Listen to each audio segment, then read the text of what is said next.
Leitura comentada do livro Um Curso em Milagres, comigo, Luciana. Capítulo 6. As lições de amor. Seção 5. As lições do Espírito Santo. Parte A. Para ter, dá tudo a todos. Quando o seu corpo, o seu ego e os seus sonhos se forem, saberá que durará para sempre, que a gente irá durar para sempre, né? Talvez pense que isso se realize através da morte, mas nada é realizável através da morte, porque a morte não é nada. Tudo é realizado através da vida, e a vida é da mente e está na mente. O corpo nem vive nem morre, porque não pode conter a você que é vida. O corpo não nos contém, porque nós somos vida eterna.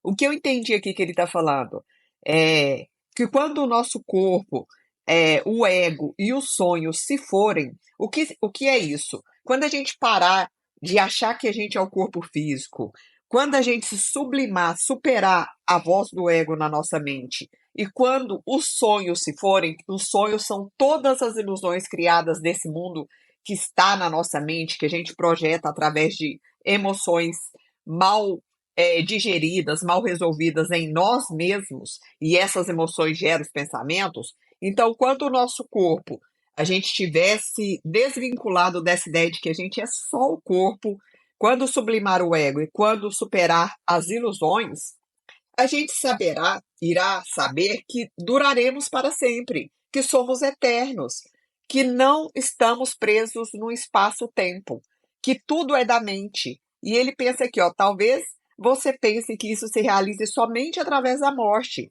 mas nada é realizável através da morte.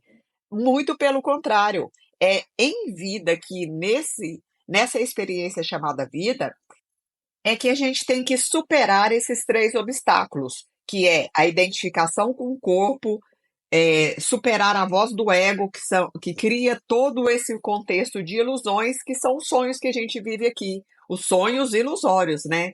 E é isso que a gente veio para fazer aqui. É muito bonito, né? Para que a gente descubra quem a gente realmente é.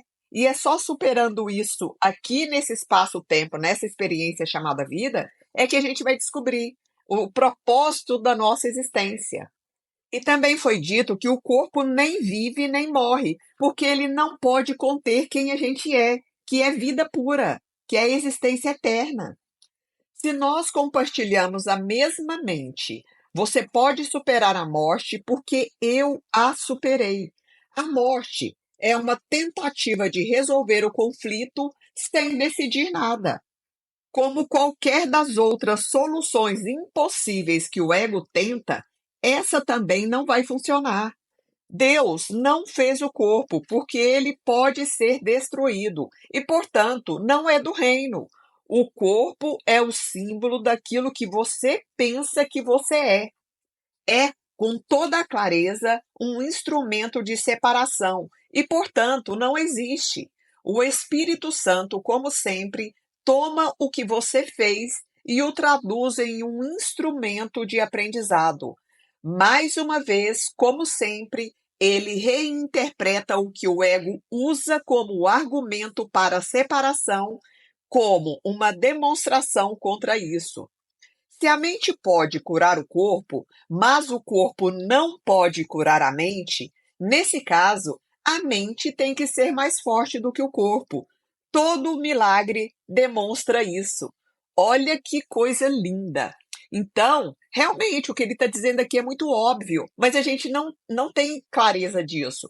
Se a mente tem o poder de curar o corpo, então ela é extremamente poderosa. A mente cria tudo. Ela cria a saúde e a doença, a riqueza e a pobreza, a separação e a união, o amor e o ódio. Tudo está na minha mente. Mas o que vem na minha mente é a partir de alguma emoção distorcida, alguma dor, algum sofrimento interno que eu não soube lidar. E essa dor, esse sentimento, essa frustração, essa raiva, esse medo, essa mágoa que está em mim, ela cria uma crença que automaticamente cria o meu pensamento. E aí eu acho que sou eu que estou criando, que realmente eu sou assim conforme a minha mente está criando. E eu projeto no mundo exterior, na minha vida, nos meus relacionamentos, nas situações que eu vivo, aquelas dores ocultas que são emoções mal resolvidas. Eu já disse que o Espírito Santo é a motivação para os milagres. Ele sempre te diz que só a mente é real, porque só a mente pode ser compartilhada. O corpo é separado e, portanto, não pode ser parte de você. Ser uma única mente tem significado, mas ser um único corpo não tem. Nesse caso, pelas leis da mente, o corpo é sem significado. Eu entendo que a princípio é muito difícil compreender isso aqui, gente, porque faz a gente, é, leva a gente a pensar de uma forma totalmente abstrata, e nós estamos condicionados a pensar em termos de forma, daquilo que a gente pode tocar, sentir, e o corpo é uma dessas formas, né? Mas o corpo é só uma expressão daquilo que a nossa mente está tentando curar, que está lá oculto nas nossas emoções, que esse conjunto mente e emoções são dois corpos que formam a nossa alma. E por que que ele trouxe aqui, ó? Pelas leis da mente, o corpo é sem significado. Porque a primeira lei universal diz que o todo é mente e o universo é mental. Então, tudo vive através da mente, tudo é refletido através da mente. A mente coletiva, a mente individual, quando se vê separada, reflete aspectos separados. Então, cada um de nós é um universo particular. Para o Espírito Santo, não há ordem de dificuldades em milagres. Essa frase é o primeiro princípio dos milagres, dos 50 princípios, né? Que diz que não há ordem de dificuldades em milagres. Um não é mais difícil nem maior do que o outro. Todos os milagres são o mesmo. E todas as expressões de amor são máximas. Então, ele traz essa referência aqui a esse princípio novamente. Isso, a essa altura, já é bastante familiar a você, mas ainda não veio a ser verossímil, então não veio a ser tão verdadeiro. Portanto, não compreende e não pode usar isso.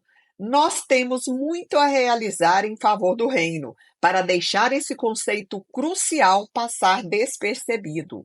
É realmente uma pedra fundamental do sistema de pensamento que eu ensino e quero que você ensine. O que ele está querendo nos dizer aqui é que entender que não existem, realmente não existem ordens de dificuldades em milagres, isso é a base para entender esse sistema de pensamento que ele está tentando fazer com que a gente aprenda, para que a gente possa ensinar isso também. Você não pode apresentar milagres sem acreditar nisso, porque essa é a crença na perfeita igualdade. Só uma dádiva igual pode ser oferecida aos filhos iguais de Deus, e isso é apreciação plena. Nada mais e nada menos. Sem uma escala, a ordem de dificuldades não tem significado, e não deve haver nenhuma escala naquilo que oferece ao teu irmão. Ele está dizendo aqui que quando a gente acredita verdadeiramente que tudo é um milagre, tudo é possível, a gente acredita também que até aquele nosso irmão que a gente olha que é difícil, que é orgulhoso, que é egoísta, que é rotulado como mal, que é insano, seja o que for, né? Até esse tipo de pessoa que, na verdade, está vinculado com a gente também, né? Ninguém está desconectado do outro. Quando a gente acredita veementemente nisso aqui, que não tem ordens de dificuldades em milagres, a gente acredita que aquele ser também é passível de ser retornado para essa mentalidade correta. Porque se nós somos a expressão de Deus, cada um de nós, e se o Pai é nosso, então temos todos o mesmo DNA, a mesma possibilidade, potencialidade de retornarmos todos para essa mentalidade e entender esse aprendizado que Jesus está tentando nos trazer aqui. E assim viver a partir dos milagres.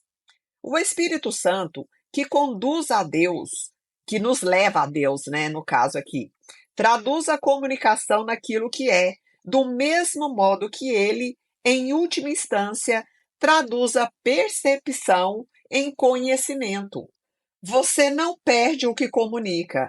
O ego usa o corpo para o ataque, para o prazer e para o orgulho. A insanidade dessa percepção faz com que ela seja, de fato, amedrontadora. O Espírito Santo vê o corpo só como um meio de comunicação. E como comunicar é compartilhar, ele vem a ser comunhão. Talvez você pense que o medo, assim como o amor, pode ser comunicado e, portanto, compartilhado. No entanto, isso não é tão real como pode parecer. Aqueles que comunicam o medo estão promovendo o ataque, e o ataque sempre quebra a comunicação, fazendo com que ela seja impossível. Os egos, de fato, se unem em uma aliança temporária, mas sempre em função do que cada um pode conseguir separadamente. O Espírito Santo só comunica o que cada um pode dar a todos. Ele nunca toma alguma coisa de volta, porque quer que você a conserve. Portanto, seu ensinamento começa com a seguinte lição: para ter, dá tudo a todos. Esse é um passo muito preliminar e o único que você tem que dar por conta própria, ou seja, a gente tem que agir nessa direção, a gente tem que ter a intenção, a vontade de fazer realmente isso, de experienciar isso através da nossa ação, do nosso comportamento. Então, esse é o único passo que a gente tem que dar por conta própria, por escolha. Aqui, novamente, o poder do livre-arbítrio, né? Não é nem mesmo necessário que você complete esse passo por você mesmo, mas é necessário que te volte nessa direção. Tendo escolhido ir por esse caminho, você se coloca no comando da jornada, onde você e somente você tem que permanecer. Esse passo pode apresentar, exacerbar o conflito ao invés de resolvê-lo, porque é o passo inicial para reverter a tua percepção e virá-la de cabeça para cima. Olha que lindo que ele está falando. Esse passo, quando a gente dá, a gente pensa assim: então tá bom, eu vou testar isso na minha vida, eu vou me abrir para esse conhecimento. Então, para ter, dá tudo a todos. Aí eu me abro para esse entendimento, e aqui eu entendo também que esse para ter, dá tudo a todos é o seguinte: se eu quero ter paz, eu tenho que dar a paz, porque senão como eu vou receber paz? Se eu não gero paz no mundo, não é isso que o mundo vai me devolver, ele vai me devolver conflitos, né? Se eu quiser mais amor, receber amor, eu tenho que dar amor. Se eu quiser receber alegria, eu tenho que ser um instrumento da alegria. Então, quando eu me abro para isso, eu começo a agir nessa direção, o que vai acontecer? Alguns conflitos vão surgir quando eu começo a agir nesse caminho. Para quê? Para testar se a gente está firme nesse propósito. É sempre como se fosse na escola. Eu faço uma prova para saber se eu já estou dominando aquele conhecimento. Se eu não domino, eu reprovo, eu tiro nota baixa naquela prova. Aí o que acontece nesse caso aqui, trazendo para a vida? Muita gente desiste, pensa, isso não funciona não. Por quê? Porque a vida vai me testar se a minha vontade é verdadeiramente forte. Se for, os conflitos vão se tornando cada vez mais superficiais, mais leves, até que eles param de acontecer da forma como aconteciam. Porque a gente já superou essa prova, a gente já conseguiu superar aquilo que para a gente era uma limitação. É muito lindo, né? E é por isso que ele falou aqui, tendo escolhido ir por esse caminho, você se coloca no comando da jornada, onde você e somente você pode permanecer. Tem que permanecer. Por quê? Porque se eu me coloco nesse caminho e apesar das provas que eu vou ter que enfrentar, eu permaneço, então eu me coloquei no comando, no sentido de que não, apesar de tudo que as ilusões estão me mostrando, eu vou conseguir sim, eu vou prosseguir. É muito lindo.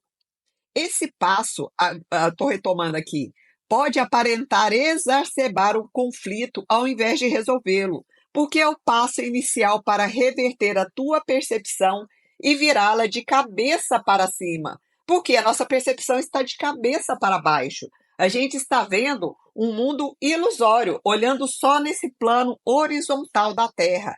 Quando vira a nossa percepção de cabeça para cima, se volta para o conhecimento da verdade absoluta, que aí a gente começa a entender a partir do espírito. É muito profundo.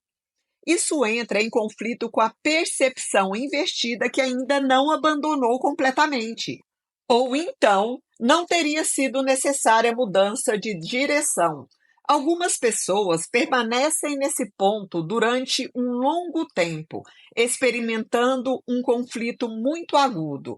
A essa altura, podem tentar aceitar o conflito em vez de dar o próximo passo para a sua resolução.